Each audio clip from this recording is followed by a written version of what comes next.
ว่าหมูจ้ะเปิดแล้วครับเปิดแล้ว สถานตรวจสภาพรถบ้านธาตุฟาร์มสาขา2ตั้งอยู่ที่บ้านนาซ่าวอำเภอเชียงคานให้บริการตรวจสภาพรถทำพรบ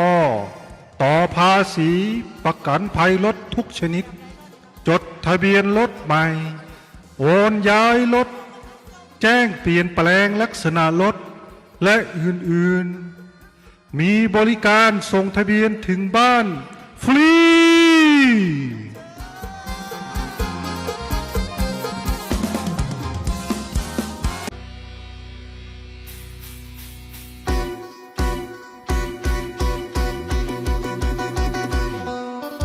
เปิดแล้วครับเปิดแล้ว